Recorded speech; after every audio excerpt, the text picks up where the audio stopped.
जिंदाबाद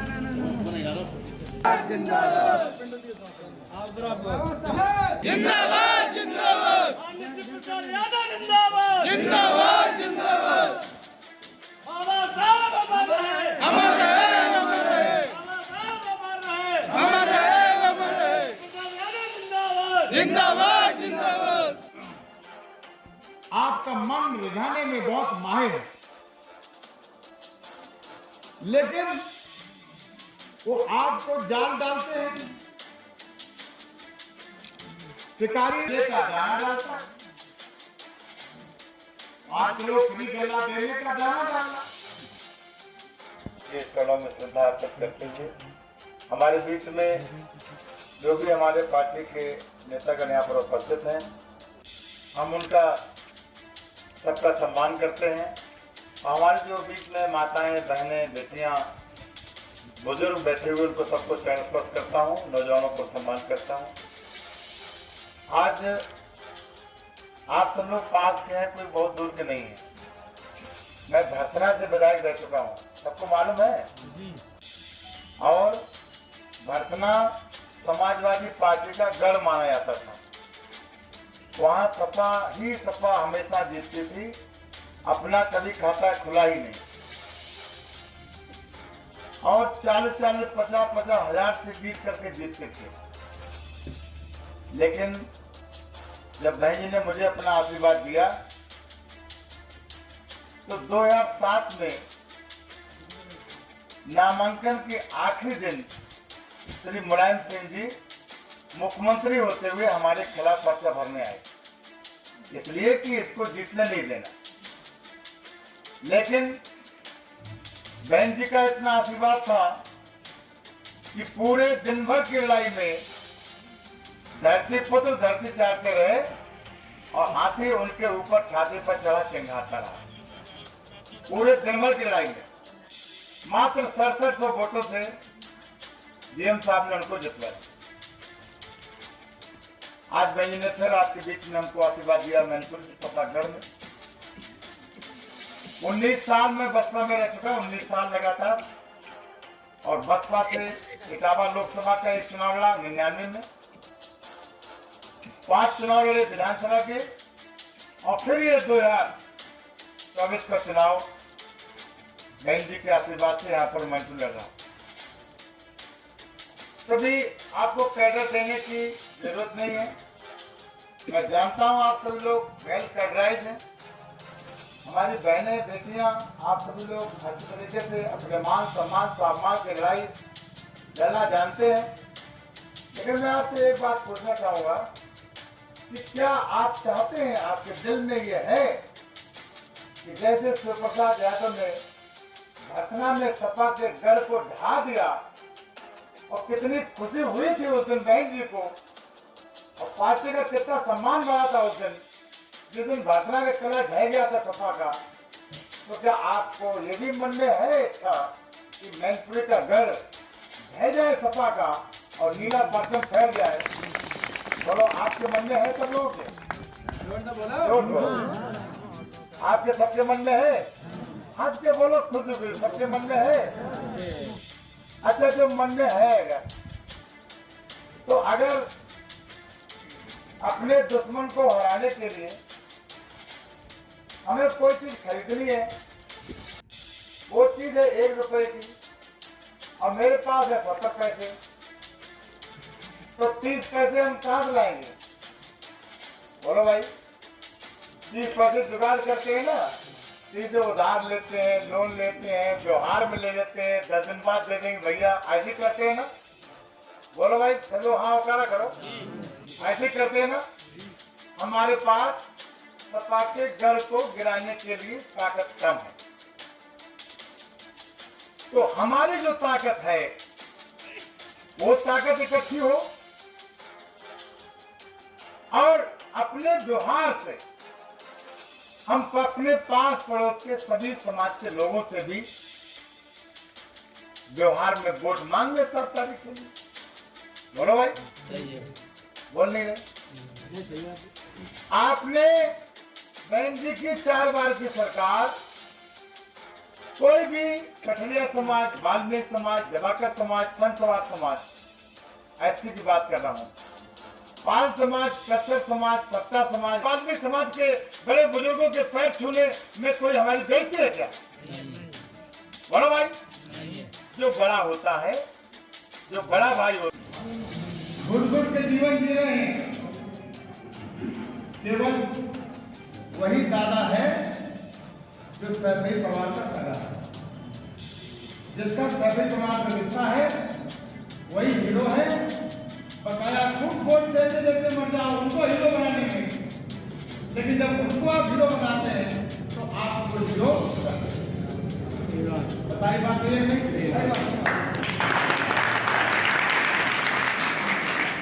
आज जरूरत है, चाहे टाउन इंडिया के चुनाव में आप देख लें, उनको केवल कुर्सी चाहिए। सैफई परिवार जैसा कोई ऐसा फरामोश परिवार नहीं, चाहे पूरे यादव समाज ने वोट दिया हो, चाहे पूरे बैकवर्ड ने वोट दिया हो, चाहे पूरे मुस्लिम समाज ने वोट दिया हो। अगर यादव समाज ने वोट दिया तो यादव समाज में बंटवारा करके जो घोसी यादव है उसको सड़क पर खड़ा कर दिया, घास पूरा करने के लिए कर दिया, उसको बर्बाद कर दिया, रेडियाने गिराने के लिए कर दिया। पूरा बैकवर्ड है तो जब उसको भी अलग कर दिया, केवल यादव, केवल हल्ला बोल, केवल अपने गोत्र के लोग, केवल अपने नाते रिश्तेदार। और जहां तक मुस्लिम समाज की बात है तो मुस्लिम समाज को अच्छी तरह से अब जान गया है कि जब मुजफ्फरनगर में दंगे होते हैं वहाँ छोटे छोटे बच्चे बेचारे टेंट के पानी में उनके ऊपर सर्दी में ठिठुरते कांपते हैं। और तब ये सैफई परिवार के लोग मुंबई से बुला करके हीरोइन हीरोइन उनके डांस देखते हैं, तब उनके डांस देखते हैं। इसलिए मुस्लिम समाज को भी देख सुन करके समर्थन करना चाहिए। आज का जमाना है, आज का जमाना है, if you want to get something, you have to give something. Giving take का जमाना है और हम लोग हैं गिविंग में लगे और चेक करने की अपेक्षा नहीं करते। बड़ा भाई गलत करा, यदि आप हमसे कुछ लेना चाहते हो तो हमको कुछ दीजिए भी। ये सावधान और जागरूक लोगों का काम है। यदि हमसे लेंगे तो हमें आप देंगे। दुकानदार आपको माल देता है लेकिन पहले पैसे लेता है। और ये सभी वाले आपसे वोट लेते हैं, आप उनसे कुछ लेते ही नहीं।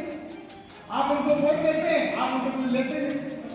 तो जो देता है और लेता कुछ नहीं है उसको बहुत उदार नहीं माना जाता, बहुत महान नहीं माना जाता, बहुत दानवीर कर्म नहीं माना जाता, उसको तो बेवकूफ माना जाता।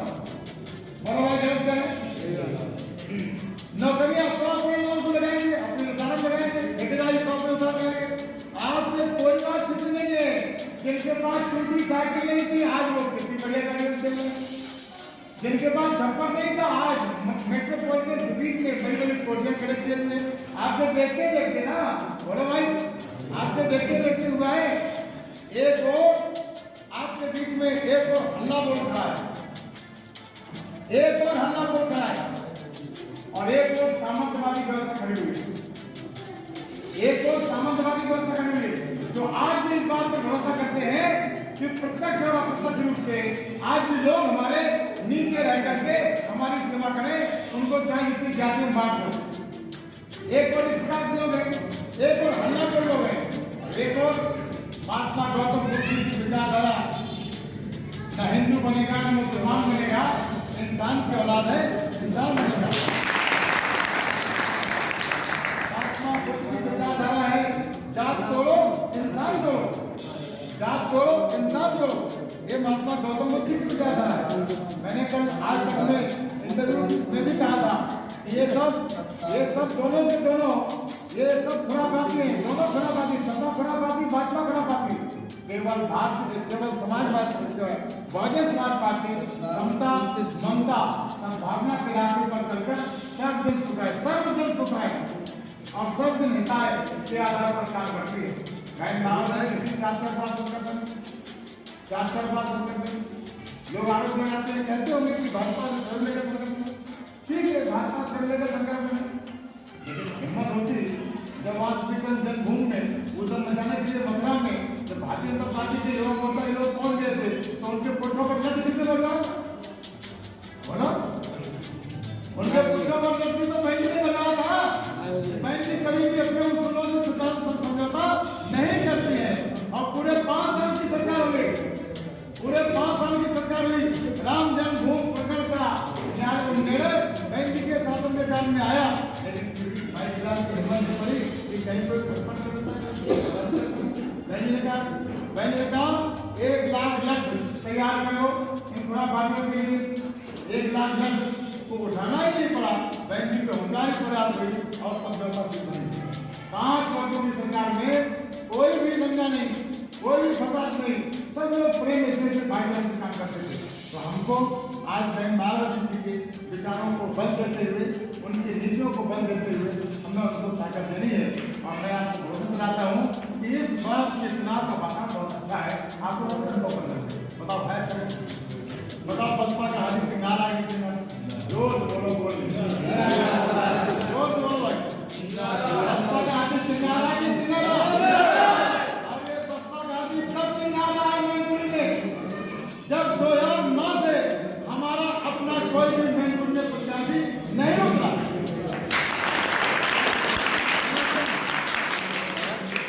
2009 से हमारा प्रत्याशी तब सिंगारा है।